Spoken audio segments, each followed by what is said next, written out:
In this lesson 2.1 entitled Fact or Fiction, we are going to talk about stories in general, okay, whether they were real stories, fact, or invented, fiction. Okay, as for the grammar, we are going to look at two tenses, the present perfect and the past simple. Both tenses, but especially the past simple, are used to tell stories. And this is the type of vocabulary that we are going to see in this lesson. And we are going to try to learn how to talk about our own life story. Okay, so we are going to need to use those tenses there. First activity is a speaking activity that we may do in class, except for the second part.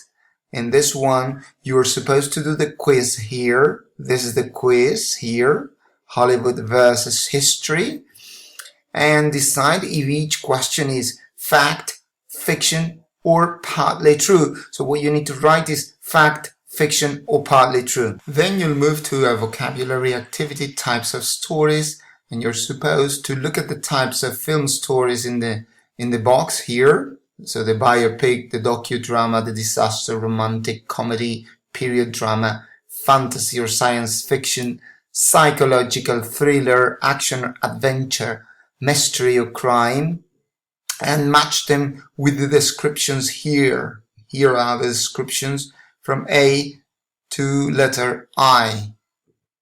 In the next activity for A, you need to play the file here in your e-textbook and listen to the first part of a radio program about films and answer these two questions. First one, what type of films does the program talk about?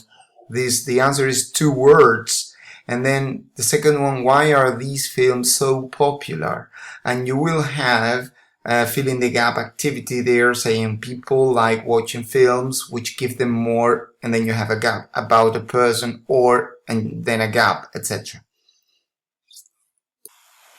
The next one, number 5, again, you play the file here, listen to the second part of that radio program and answer the questions about actors and roles they played. In each of the questions, you're going to use a first name and a last name, or a first name and surname. Okay, so John Smith would be an example. Okay, so you need to use 2 words in each gap.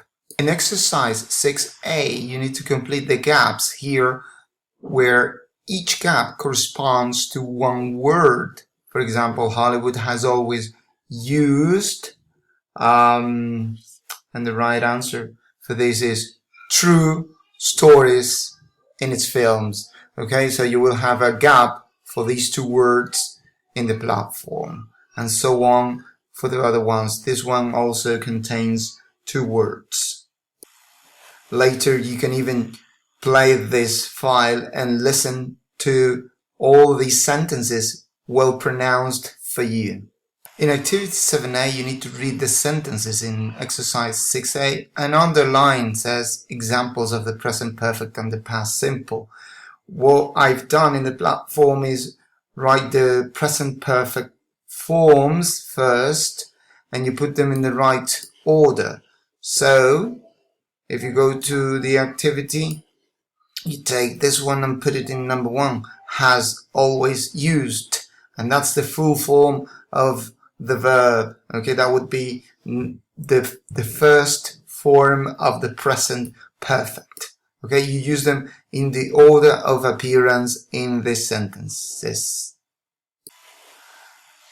In the second part of exercise 7, you need to write in the gap the tense, either present perfect or past simple. Okay, so these are the words that you need to complete in the gaps here.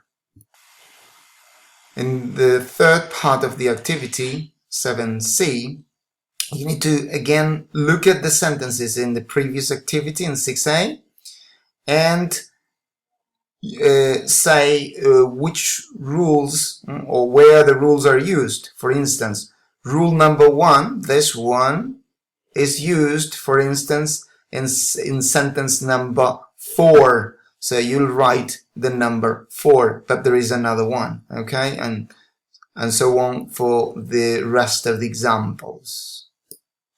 Then we'll go to the language bank on page 130. And once there, you'll have to read this part as usual.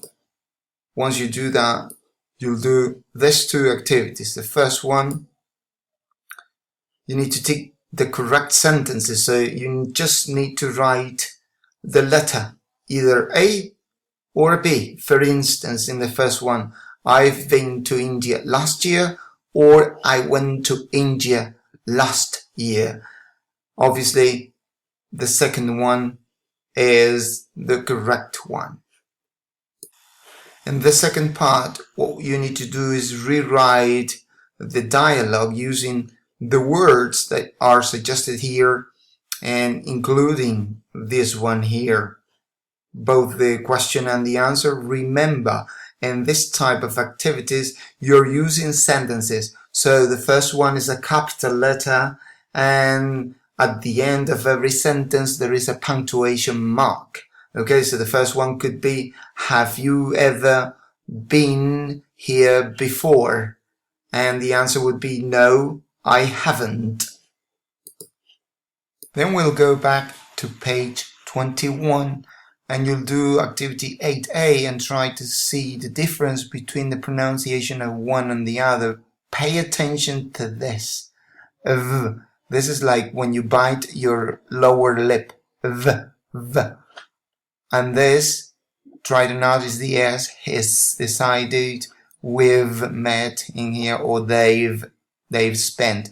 Then the sound is not so exaggerated, but it's really, really weak. So you need to really notice the difference by listening to that for a few times at least. Then you listen to sentences in the B part and write them. Remember, these are sentences, so you need to write capital letters at the beginning, and at the end of the sentence you need a punctuation mark. In exercise 9, this is a simple fill in the gaps activity in which you have to read the text and use the form of the verb or the tense of the verb that is correct from the verb that you have here within the brackets. Okay, so the first one would be, Chris Garner is a successful businessman and millionaire, but things haven't always been easy. Okay, haven't here, always is already there. Been are the words that you need to put in there. So you need to do the same thing for the rest of the gaps. In activity number 10, although we may decide to do it also in class, what you need to do is, like in the example I give you in the platform with the prompt. So with these collection of words, okay, you are going to create a have you ever sentence or question. Okay, so with these words, the question would be, have you ever with this one, have you ever done something embarrassing in public? Okay, so remember, these are sentences. You're writing capital letters at the beginning, punctuation mark at the end of the sentence. Okay, so the first one, the example could be, have you ever been on TV / in a newspaper? And yes, you can, if you can reproduce these in the examples. Then you'll move to page 22, in which we find the speaking activity first, number 11. We can do this in class, if any. And then you move to activity number 12. Okay? Then you're supposed to fill in the gaps or complete the webs, the spider webs. These are word webs. With the words from here into the gaps here, you will see the numbers 1, 2, 3, 4, etc. You will see them in the platform. So follow the number, and then, for instance, number 1 would be what would that be? That would be the weekend. Okay, at the weekend. Okay, and try to use the first expression. If you have two here, try to use the first one if you're reading from left to right like this, and from the top line to the bottom line. Okay, so you have two. The first one you find is the weekend, and then keep on looking for the second one. Then we're going to do the vocabulary bank activity on page 149. Once you go to page 149, you look for this activity, prepositions of place. There you have five descriptions of movement and 5 pictures. What you have to do is make them correspond or match them to one another. So the first one, they drove along the motorway and over the bridge, is this one. So you write letter C.